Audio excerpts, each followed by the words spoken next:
Welcome to the One Question Leadership Podcast. This is Rika Patterson. I believe a leader should model the behavior and habits that we expect from our staff and team.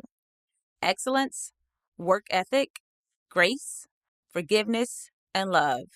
Extremely hard, extremely tough, and together, because this gives us the best chance to achieve our goals that we have control over. The NCAA Leadership Development Program taught me many different things as an intern, work habits, and athletic professionalism. The ACE program taught me how to ace the interview, preparation, delivery, and messaging. Enjoy the episode. Greetings, this is Ty Brown, and welcome to the One Question Leadership Podcast, where we highlight executive leadership in college athletics. Today's episode was recorded at the 2023 AVCA National Convention. Take a listen. I am joined by Matt Buttermore. Matt is the head volleyball coach at Omaha. We are at the 2023 American Volleyball Coaches Association's National Convention. Greetings, Matt. Thanks for joining us. Thanks for having me. The season turned out pretty good. You're finishing your fifth year. 4 out of those 5 years, including this year, you went to the conference championship, conference tournament championship. Lost a couple years, South Dakota, lost to, just through the years, you get there and you just can't get past that hump. But this year, you figured it out. We did. Talk to me a little bit about if there is any nuances or tweaks in the culture that you made, or is it just the ball fell our way this time? Tell me about that. There's always tweaks. Yeah. You never know if they make a difference or not. So I think this year we looked back to the last two finals, and one thing we noticed is we didn't miss hardly any serves, and so we knew we weren't being aggressive enough. So that just told us what our mindset was going into those 21 and 22 conference tournament finals. And I think we missed 8 serves in the first 2 sets, which is too many this year, and we lost the first 2 sets as well. But I think we were going for things, and once we were able to turn it around, and Kansas City played really well in the first 2 sets. And once we were able to turn it around, we were aggressive and able to finish out the last 3 and win the tournament. So there's some resilience to it, right? Yeah. Which is important. Spent a long time at Hastings. Tell me about that being your first head coaching job. 7 years, I believe.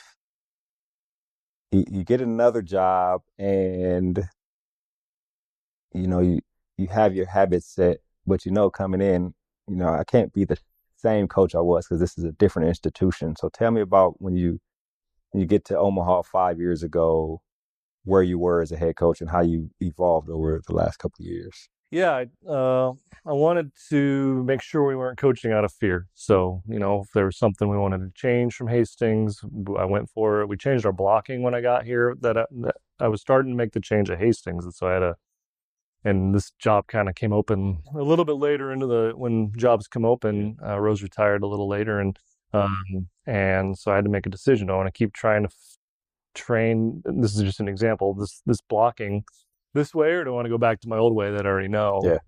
And we tried. Actually, it was a horrible failure. We're probably the worst blocking team in Division I for about 2 years. So I did end up going back to the old way. But that was one thing. I didn't want to take the job and then and coach out of fear. Yeah. Be like, is this good enough for this level? And so just really wanted to just get after it. And I think some things we did a good job on that, and some things we maybe kept and should have changed, but just being willing to kind of take a look at everything. That's interesting, because you said you were going that direction at Hastings, and then continued it at Omaha, see if it worked or didn't work, so you went back. But the evolution didn't stop. Even though you went to a different job, your evolution as a head coach and leader in terms of figuring out the tweaks kept going. Yeah, I thought that was important. I thought if I compromise here and trying to get better, then we know what else we're going to compromise in, and that I just now I don't know if I was always perfect in that mindset, but that was the mindset I tried to bring. Well, I think that's important as a leader, right? Especially not being rigid, right? Yeah. Trying something out. Yeah. Even if you said the first. You still went to the conference finals in the first year, even if you didn't. We upset South Dakota in the semis, and I don't really remember how we did it, to be honest. But, one thing we were good at the first year was serve and pass. Yeah. And that was that kind of brought us into the conversation of being able to compete with the top teams in the conference, and really has carried us through the last 4 as well. So that's one thing that really didn't change too much. Right. You could almost have somebody who was a freshman, and then they had a coach. Somebody could have been with you for all these 5 years, and we just graduated one player, and she was with that first class. Finally got we that didn't ring. recruit, but she was all 5 years. She was with us. Finally got the ring. Paid off for her to stick around. She did. She stuck around one more year and got the ring. So I was happy for her. Yeah. The epitome of a storybook career that you finally graduate, get the ring. It really was. Yeah, it really was. That's exciting. So one thing I wonder is about your thoughts on just the overall health of the sport. You think about the game and how it's played. You think about challenges recruiting, student athletes. You've been in the industry coaching for roughly 12 years, head coaches 12 years, I believe. And you talk about the evolution of the student athlete or the coaches evolving, whatever it is. So just the health of the sport of college volleyball. I think it's in great shape. I think I saw that the regular season TV viewership was its highest ever, and it jumped by quite a bit. Right. Obviously we had Volleyball Day where they set a world record, and we got to be a part of that at Nebraska. And but there were a lot of things like that around the country where just a lot of juice and energy about volleyball. And I'm one that has always thought this is where it would go. I just think it's a beautiful game, and we keep growing great teams. It'll continue to grow. I don't know where the ceiling is. Maybe there isn't one, but I love the game, and to me, it's a wonderful spectator sport. And to me, it's always been apparent that, and I've grown up as it's kind of grown every year. I was, growing up in Lincoln, I saw what it could be at the Coliseum, what Terry Pettit grew at Nebraska, and then they moved to Devaney and started selling out an 8,000-seat arena all the time. So I always had this kind of benchmark that I think that will happen other places, where it could be. And it's starting to, and it is. So being a part of that volleyball day, tell me about that experience. It was great. It was chaotic. It was loud. It was, the wind was blowing a little bit, so you couldn't shuffle all your papers. You just kind of set the clipboard down and just stand it out there coaching. We got to play. Let's go. Kind of just raw almost. It was kind of fun. So, we wish we would have done a little better, but we had a really young team, and it was a great experience for our girls, and a great experience for a lot of girls that got to see that. I think was really powerful. My 2 daughters got to be there and experience it, and I'm sure everybody else in the stands felt the same. Yeah. So I mean, just looking at the pictures on social media and some of the stats that were involved, it's like this is what the game can be, right? So you're saying growing up in Lincoln, you can see those things. I think that's excellent. Yeah. So a lot of news in college athletics you see involve college football, college basketball. You talk about NIL, transfer portal, and all those types of things. I wonder about that in terms of how you think about it in terms of if you're going to bring players in, if players are getting plucked, if does Omaha have this big NIL thing because our players are looking at it and want to figure out how to their name, image, and likeness too. So I wonder about just your thoughts on that in terms of leading. Yeah, it's a complicated deal. I think kids getting a chance to market their name, image, and likeness is a good thing. There's a lot of money being slushed around in college athletics, and restricting them from being able to market themselves, I think is hard to stomach. We have a collective, we have a couple things going on in Omaha, and great leadership there in the community, and then in our administration. Yep.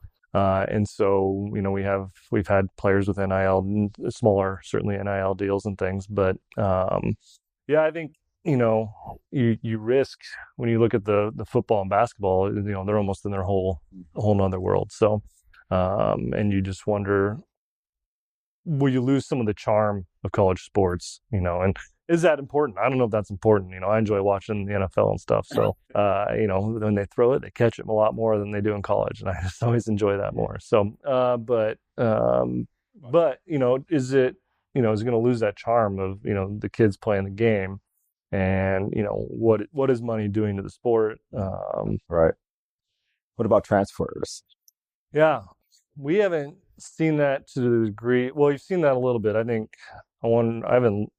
I'd have to think through. I'm sure almost every team, at least two of the teams I know, have impact transfers that are playing tonight in the national semifinal, and maybe all four do. I don't know all the rosters that well, but you see that in every conference. So, and what impact does it play? I don't. We've only benefited from the transfer portal at Omaha so far. So, we're just going to keep trying. We tell our recruits we're going to recruit 4-year athletes. We're not going to do a whole lot in the portal unless someone reaches out to us. For the most part, we just we're not on a beach or something where a kid wants to come spend their 5th year or something. So that's just not who we're not gonna have sustainable growth living in the portal. So and we're looking for 4-year athletes. That's the commitment we're making to our recruits. And we'll deal with those other issues if they pop up, but they're probably good issues to have. We've probably done something pretty special if a top 10 team is looking for one of our players. So I look at that as a positive, right? Yeah. I mean, what else are you gonna do? But it goes down to relationships. It goes down to the culture you're creating in your gym, and make it hard to leave. Make it really hard to leave. So and show the impact they've had and the growth they've shown within the program and how they've helped grow the program as well. So in terms of bringing people in from the transfer portal, I've heard one coach say, the numbers look good and they may look good as an athlete, but you don't necessarily know. So tell me about that aspect of it. I guess it's almost like recruiting kind of thing. You don't know exactly how they're going to fit in. It's you talk to the coaches, but is that fit going to be the same in your gym? And I think you can be. It's easy to have an ego about, all right, well, this player's going to love it here. Well, maybe they won't, or maybe everything was going really well, and for some reason the kid wanted to leave, and maybe that's more on the kid. So you just don't know always what you're getting into, and we kind of have a unique style and stuff. So for us, a lot of times a 4-year player makes sense. Yeah, it makes sense. Yeah, 100%. There are a lot of changes in NCAA. I wonder, do you spend time thinking of, as a leader of an organization, you got to be present and making sure things present are as successful as they can be, so we can hit the goals and execute whatever purpose we set for ourselves, right? Right. But you also kind of have to think strategically too. Plan, especially when you talk about recruits and student athletes. You like the 4-year player, but plan because who knows, right? Tell me about how you think about those things. How do you and the staff, or you and the athletics director or the sport administrator, or even some of the seniors on the team or the people who will be leaders, tell me about those types of conversations, thinking a year out, 2 years out type situations. In terms of relative to NIL and the transfer portal, or just anything? Just the volleyball, NIL, transfers, recruiting. Yeah, I think every year you have to take a hard look at everything in the program, and I have a kind of a system I go through and handwrite out a lot of stuff actually. One thing we talked to the team about this year is, everything is really set up for us to be good next year, right? We graduate we pushed through the conference tournament final finally. We are excited about our returners and our kids coming in, but we have to be willing to grow. We can't do the same thing we did last year exactly, or we'll probably be disappointed this time next year. And so what are the things that will make us uncomfortable in a good way, that will help us take that next step forward as a program? Yeah, I think that's excellent. I asked a couple questions here and then we'll wrap. The first one, you talk about legislation or the things that affect the game, right? And then you talk about rules or the things that affect the game on the court. So if you could push a button and have legislation that you feel like the game needs, tell me what that legislation would be. I think we went down to a 5-minute break between 2 and 3. And so, for example, like at the NCAA tournament, we couldn't go back to our locker room because it was so far away. And so we're just kind of sitting in a gym in a hallway having our pregame talk. Our kids can't go to the bathroom. And so I think in volleyball, we do a huge disservice to our student athletes and to the sport. I think they did it for TV reasons. I don't know what difference it makes. Every other sport has like a halftime. Yeah. Why can't we have a 7 to 10 minute break and, sell a few more concessions, all that stuff. So I would change that. Maybe look at the center line rule a little bit, but I think those are, two ways to really kind of improve our rules just in the mechanics of the game that would really help us. Yeah, I think that's excellent. Last question I ask you is kind of a leadership thing. When you talk about culture, right? And people out who may be watching or listening to this that either want to be head coaches or are head coaches and are always looking to evolve in terms of improve what they're doing.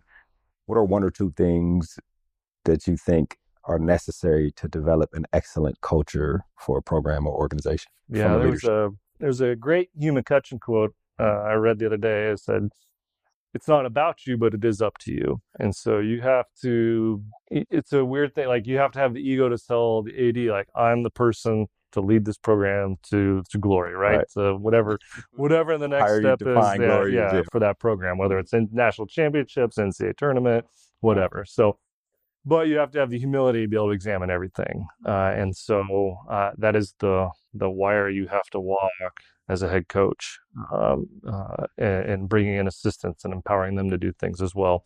And, and so you have to have the confidence in putting in the work and understanding the game and understanding what you want to communicate. Also having the humility to re-examine things and let people help you that can help you. And I think that's something, and you have to keep learning that a lot of times, whether you're losing a lot or winning a lot, you end up relearning a lot of that. I think that's excellent, right? The confidence to believe you can do it, but also the humility to know that, hey, I'm not going to be able to do this on my own. I also need to look at everything, be willing to receive critique and educate and learn and evolve as a head coach. I think that's excellent, man. I really appreciate you joining us here on D1 Ticker and Coach's Wire. Glad to be here. Yes, sir. That was Matt Buttermore. He is the head volleyball coach at Omaha. Of course, I am Ty Brown with one question. And keep in mind, the role of a leader is to create and maintain an environment that people want to be a part of.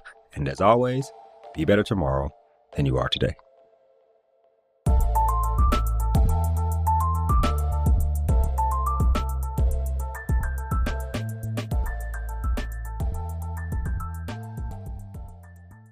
This episode of the One Question Leadership Podcast is produced by Spades Media Group, solving problems using creative leadership.